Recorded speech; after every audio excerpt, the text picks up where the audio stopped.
யாழில் முன்கூட்டிய ஆரம்பமான கண்டன ஆர்ப்பாட்டம். வடக்கு மாகாண அரசு வைத்தியர்கள் பணி புறக்கணிப்பில் ஈடுபட தீர்மானம். மன்னாரில் கூர விபத்து, அருள் தந்தை பலி. மாமியாரை படுகொலை செய்து குழந்தைகளை பணிய கைதிகளாக்கிய யாழ்ப்பாணம். முல்லைத்தீவில் ஆலயம் ஒன்றில் நிகழ்ந்த அதிசய சம்பவம். சாவகச்சேரி வைத்தியருக்கு கடுமையில் பதில் விளங்கிய சட்ட வைத்திய அதிகாரி. கணவன் மனைவி மீது மோதிய BMW கார் மும்பையில் அதிகாலை இருந்த பயங்கரம். இன்னும் ஒரு மாதத்தில் ஆட்சி கவலம், தேர்தலுக்கு தயாராங்கள் லூலு பிரசாத் யாதவ் உறுதி. உக்ரைன் அதிரடி தாக்குதல், பெற்று எறியும் ஆயுத களஞ்சியம், ரஷ்யாவில் அவசர நிலை பிறகு. நேபாளத்தில் கனமழை, பலர் உயிரிழப்பு. 2020 இந்தியாவின் அதிரடியால் மண் கவ்வியது ஜிம்பாப்வே. யாழ்ப்பாணம் சாவகச்சேரி ஆதார வைத்தியசாலையின் முன்னேற்றத்தை வலியுறுத்தும் வைத்திய பணிகளை உடன் வழமைக்கு திரும்ப வலியுறுத்தியும் முன்னெடுக்கவுள்ள கடையடைப்புக்கான மாபெரும் கண்டன ஆர்ப்பாட்டம் ஆரம்பமாகியுள்ளது. குறித்த கண்டன ஆர்ப்பாட்டமானது இன்று காலை 8 மணியளவில் ஆரம்பமாக தீர்மானித்திருந்த நிலையில் அது அதற்கு முன்னரே ஆரம்பமாகியுள்ளது. கண்டன ஆர்ப்பாட்டம் சாவகச்சேரி ஆதார வைத்தியசாலையின் முன்னேற்றத்திற்காக செயற்பட முனையும் புதிய வைத்திய அத்தியட்சகருக்கு எதிராக முன்னெடுக்கப்படும் சதிகளை உடைத்தெறியவும் வைத்தியசாலையின் பணிகளை உடன் வழமைக்கு திரும்ப வலியுறுத்தியும் மாபெரும் கண்டன ஆர்ப்பாட்டத்திற்கும் கடையடைப்புக்கும் சாவகச்சேரி பொது அமைப்புகள் மற்றும் பொதுமக்களால் அழைப்பு விடுக்கப்பட்டுள்ளமை குறிப்பிடத்தக்கது. அத்தோடு சாவகச்சேரி ஆதார வைத்தியசாலையின் வைத்திய அத்தியட்சகரான அர்ச்சுனாவை இரவோடு இரவாக கைது செய்ய வந்த காவல்துறையினர் மக்களின் பாரிய எதிர்ப்பை அடுத்து அவரை கைது செய்யாமையும் குறிப்பிடத்தக்கது. வடக்கு மாகாண அரசு வைத்தியசாலை வைத்தியர்கள் பணி புறக்கணிப்பில் ஈடுபட தீர்மானித்துள்ளதாக அரசு வைத்திய அதிகாரிகள் சங்கம் அறிவித்துள்ளது.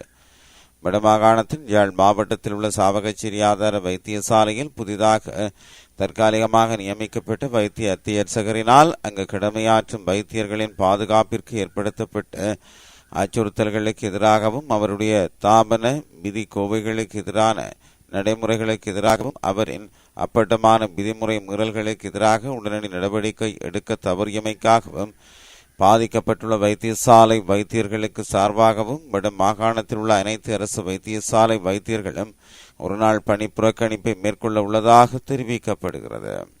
எனவே இதன் பிரகாரம் இன்று காலை 8 மணியிலிருந்து நாளை காலை 8 மணி வரை வைத்தியர்கள் உயிர்காக்கும் அவசர சிகிச்சைகளில் மாத்திரமே ஈடுபடுவர் என அரசு வைத்திய அதிகாரிகள் சங்கம் தெரிவித்துள்ளது. மன்னார் தலைமன்னார் பிரதான வீதியில் நேற்று ஞாயிற்றுக்கிழமை மாலை இடம்பெற்ற விபத்தில் மன்னார் மறைமாவட்ட அருட்பணியாளரும் மன்னார் மடுமாதா சிறிய குறுமிடத்தின் உதவி இயக்குநருமான அருள் தந்தை கே ஜனார்த்தனன் அடிகளார் உயிரிழந்தார். நேற்று ஞாயிற்றுக்கிழமை தலைமன்னார் ஆலயத்தில் மாலை நேர திருப்பலியை ஒப்புக் கொடுத்த நிலையில் மீண்டும் தலைமன்னாரில் இருந்து மன்னார் நோக்கி மோட்டார் சைக்கிளில் பயணித்த போது மாலை 6:50 மணியளவில் கட்டுக்காரன் குடியிருப்பு பகுதியில் மோட்டார் சைக்கிள் விபத்துக்குள்ளாகியுள்ளது. இதன்போது படுகாயமடைந்து குறித்த அருள் தந்தை மன்னார் மாவட்ட பொது வைத்தியசாலைக்கு கொண்டுவரப்பட்ட நிலையில் உயிரிழந்தார். சடலம் தற்போது மன்னார் பொது மாவட்ட வைத்தியசாலையில் வைக்கப்பட்டுள்ளது. சம்பவம் தொடர்பில் காவல்துறையினர் விசாரணைகளை மேற்கொண்டு வருகின்றனர்.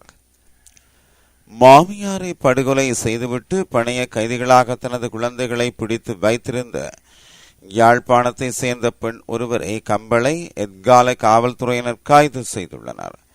இதன்போது கம்பளை உலப்பனை தோட்டத்தில் வசித்து வந்த 5 பிள்ளைகளின் தாயான எஸ் ஜோதி என்பவரே நேற்று இவ்வாறு படுகொலை செய்யப்பட்டுள்ளார்.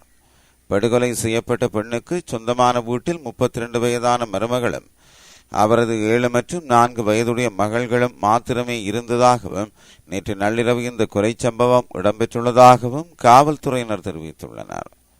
சம்பவம் குறித்து மேலும் தெரிய வருகையில் யாழ்ப்பாணத்தை வசிப்பிடமாக கொண்ட சந்தேக நபரான பெண் திருமணத்தின் பின்னர் உலப்பனை தோட்டத்திற்கு சென்றுள்ள நிலையில் அவரது கணவர் வேலைக்காக யாழ்ப்பாணம் சென்றுள்ளார்.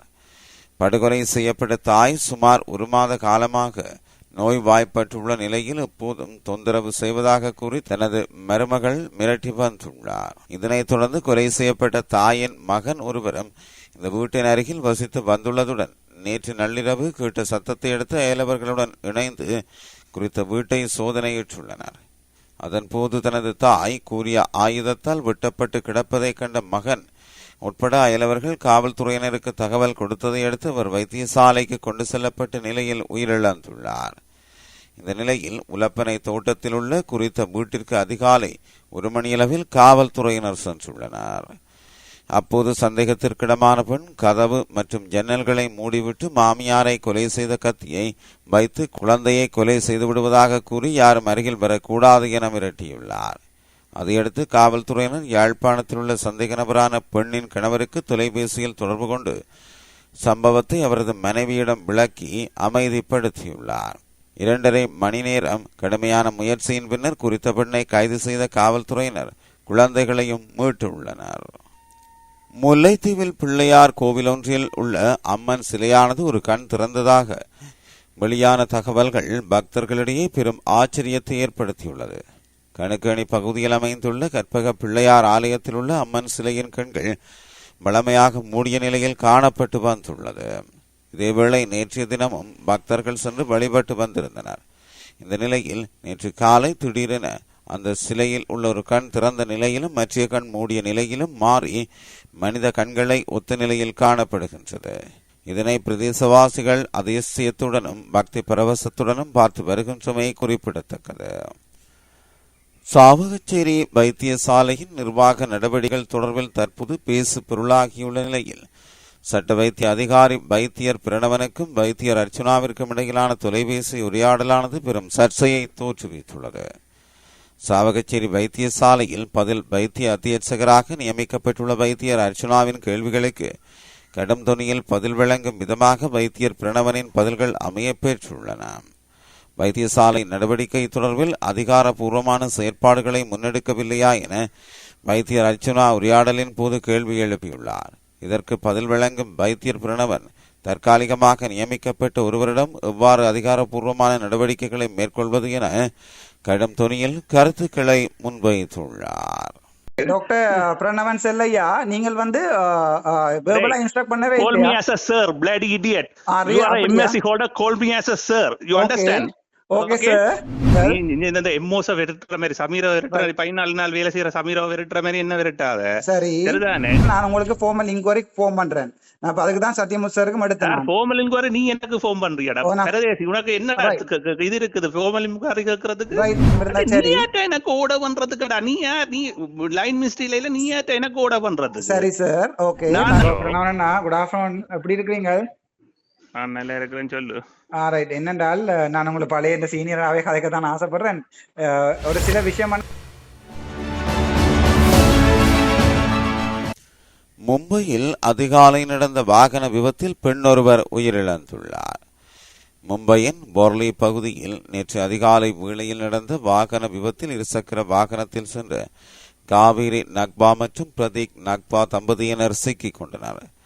வேகமாக வந்து BMW கார் அவர்களது வாகனத்தை பின்னால் இருந்து மோதியதில் இருசக்கர வாகனத்தில் பின்னால் இருந்து மனைவி பரிதாபமாக உயிரிழந்தார். மீன் வாங்கிவிட்டு வீடு திரும்பும் வழியில் இந்த விபத்து நிகழ்ந்துள்ளது. அத்துடன் விபத்துக்குள்ளான பெண் 100 அடி தூரம் வரை இழுத்து செல்லப்பட்டதாக கூறப்படுகிறது. கணவர் காயங்களுடன் மருத்துவமனையில் சிகிச்சை பெற்று வருகிறார். இந்த விபத்து தொடர்பாக காவல்துறை தீவிர விசாரணைகளை மேற்கொண்டு வருகின்றது. விபத்து நடந்த இடத்தை விட்டு கார் ஓட்டுநர் தப்பி ஓடிவிட்டார் என தெரிய வந்துள்ளது. வரும் ஆகஸ்ட் மாதத்தில் ஆட்சி கவிழும் என்று தேர்தலுக்கு தயாராக இருங்கள் என்றும் லூலு பிரசாத் யாதவ் தெரிவித்துள்ளார். இந்தியாவில் நடந்து முடிந்த மக்களவை தேர்தலில் பாஜக தலைமையிலான தேசிய ஜனநாயக கூட்டணி 293 இடங்களை பெற்று ஆட்சி அமைத்தது. இதில் பாஜக தனி பெரும்பான்மையை இழந்து 240 இடங்களை மட்டுமே பெற்றிருந்தது. இதனால் இந்தியா கூட்டணி 234 இடங்களுடன் மிகப்பெரிய பலத்துடன் எதிர்க்கட்சியாக உள்ளது. இதில் காங்கிரஸ் கட்சி 98 இடங்களை பெற்றுள்ளது.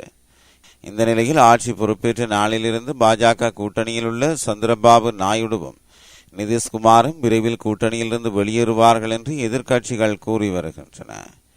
இந்தியா கூட்டணியில் முக்கிய தலைவரும் பீகாரின் முன்னாள் முதலமைச்சருமான ராஷ்டிரியா ஜனதா தளம் தலைவர் லாலு பிரசாத் யாதவ் கட்சி நிகழ்ச்சியில் கலந்து கொண்டார். அப்போது பேசிய அவர், டெல்லியில் மோடியின் அரசு பலவீனமாக இருக்கிறது.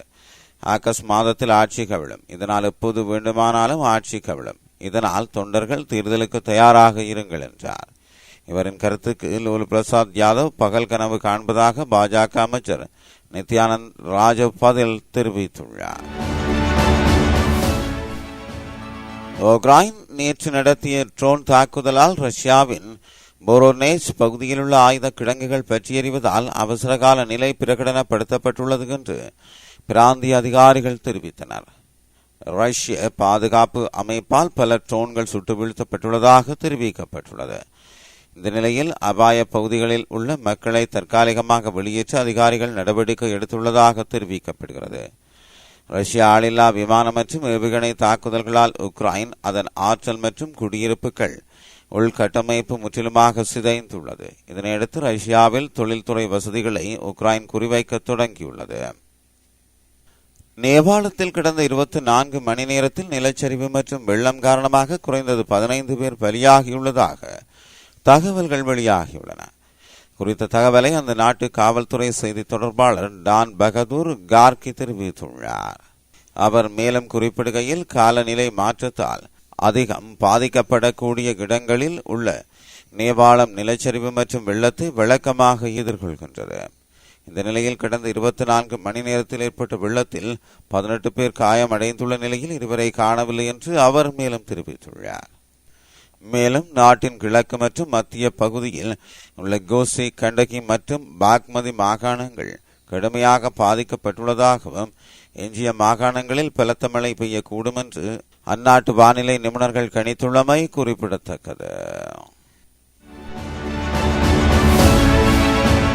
சிம்பாப்வே அணிக்கு எதிரான 2வது T20 போட்டியில் அபிஷேக் சர்மாவின் அதிரடி சதத்தின் மூலம் இந்திய அணி 100 ஓட்டங்களால் வெற்றி பெற்றது. கராரோயில் நடைபெற்ற இந்த போட்டியில் நாணய சுழற்சியில் வெற்றி பெற்ற இந்திய அணி முதலில் துடுப்பெடுத்தாட தீர்மானித்தது. இதன்படி முதலில் துடுப்பெடுத்தாடிய அந்த அணி 20 ஓவர்கள் நிறைவில் 2 விக்கெட்டுகளை மாத்திரம் இழந்து 234 ஓட்டங்களை பெற்றது. அந்த அணி சார்பில் அறிமுகமான தொடரிலேயே அபிஷேக் சர்மா சதமடித்து அசத்தினார். அவர் 46 பந்துகளில் 8 சிக்சர்கள் 7 பவுண்டரியுடன் சதமடித்து ஆட்டம் இழந்தார். அத்துடன் ருதுராஜ் கைவாட் 77 ஓட்டங்களையும் ரிங்கு சிங் 48 ஓட்டங்களையும் பெற்றுக் கொடுத்தனர். பின்னர் 235 ஓட்டங்களை எடுத்தால் வெற்றி என களமிறங்கிய சிம்பாப்வே அணி 14.4 ஓவர்கள் நிறைவில் சகல விக்கெட்டுகளையும் இழந்து 134 ஓட்டங்களை பெற்று தோல்வியடைந்தது. அந்த அணி சார்பின் துடுப்பாட்டத்தில் பெஸ்லி மாட்பீர் அதிகபட்சமாக 43 ஓட்டங்களை பெற்றதுடன் லக்கி ஜோன்பே 33 ஓட்டங்களையும் பெற்றுக் கொடுத்தார். பந்து வீச்சில் இந்திய அணி சார்பில் முகேஷ் குமார், ஆவேஸ் கான் இருவரும் தலா 3 விக்கெட்டுகளை வீழ்த்தினர். நேற்றைய தினம் இடம்பெற்ற முதலாவது T20 போட்டியில் சிம்பாப்வே 13 ஓட்டங்களால் இந்தியாவை வீழ்த்தி வெற்றி பெற்றிருந்தது. இந்த நிலையில் 5 போட்டிகள் கொண்ட இந்த T20 தொடரில் 1-1 என்ற கணக்கில் 2 அணிகளும் சமநிலையில் உள்ளன.